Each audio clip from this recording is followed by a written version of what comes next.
பார்ப்பாங்க. அதிமுகவும் தாவேகா கூட்டணியை விரும்புறாங்க, எங்க கூட்டணிக்கு வருவாருன்னு நேரடியாக அழைப்பு விடுக்கிறாரு. ஏங்க அவங்க ஏடிஎம்கேங்கிறது புரட்சி தலைவி அம்மா அவர்கள் உருவாக்கின ஒரு மாபெரும் எம்ஜிஆர் அவர்கள் உருவாக்கி அம்மா அவர்கள் பாதுகாக்கப்பட்டு என்னை போன்றவர்களுக்கு அரசியல் அடையாளம் கொடுத்த ஒரு கட்சி.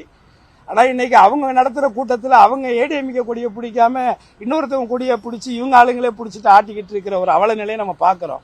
இதெல்லாம் யாருடைய தலைமையிலான ஒரு அவல நிலை அப்படின்னா எடப்பாடியினுடைய அவல நிலை தான். ஸோ பதவிக்காக எதையும் செய்ய துணிந்தவர் எடப்பாடி என்பது இதன் மூலமாகவும் நிரூபணமாகிறது.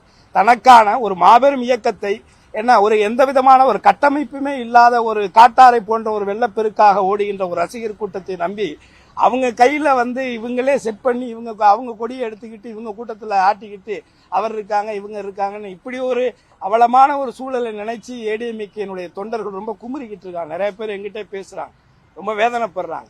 ஆனா இதுக்கெல்லாம் முதல் காரணம் எடப்பாடி தான். அவருடைய சுயநலத்திற்காக அந்த கட்சியை கூட அடமானம் வச்சுட்டு போனாலும் போவாரு. அதுல ஒன்னும் ஆச்சரியப்படுது. 60 வருட நம்பிக்கை. Anand banians and briefs.